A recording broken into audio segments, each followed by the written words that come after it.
So this is known as dog fennel, and so when I moved here, I was wondering what it was because it does smell a bit like dill. However, it is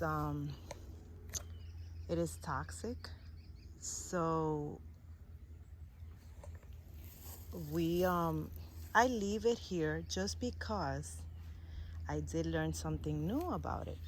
That it is a great repellent for bugs.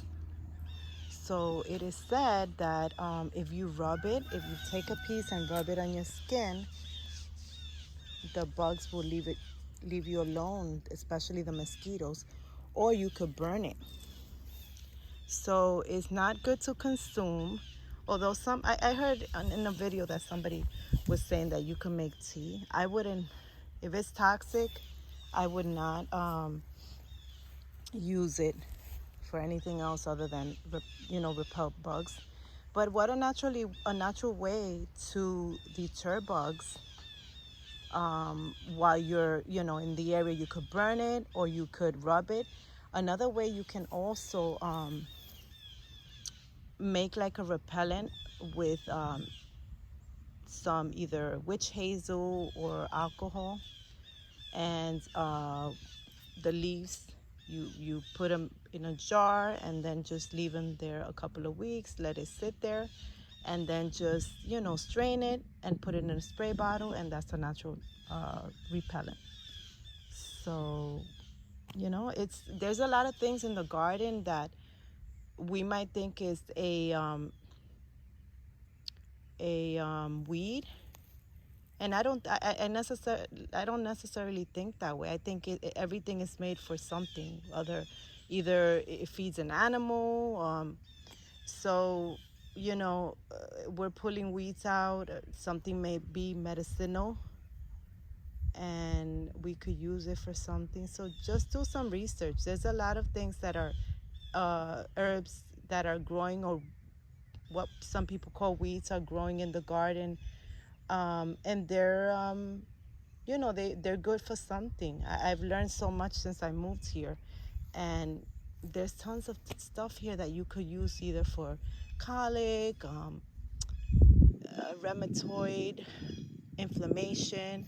This is another one that it's good for other things. I can't really remember what. I know you can make a tea. This is Biden. So, and the rabbits love this. So I have tons. I used to pull them out.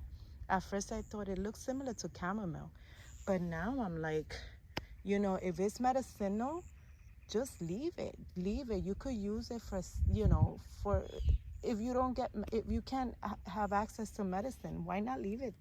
One day you be able to use it or barter.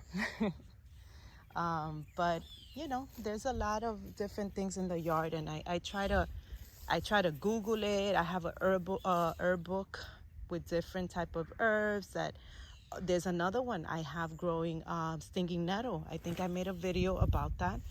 And there's also, I have milk thistle. Milk thistle, my neighbor thought he said it's a weed. He calls it thistle, but it's good for the liver. It's detoxifying. So if you can if you find something and then you could Google it and look it up before you start, just pulling the weeds. I mean, sometimes it's too much.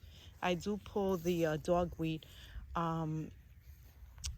out of some areas where it's like invasive for my plants, but other than that, if it's a spot that I could leave it, I leave it. It's not bothering me, and it's helpful. So look around in your yard and see what, if it's, before you pull out the weeds, just look it up and see if it serves a purpose for you. Because all these weeds that some people call weeds are useful. So enjoy your day.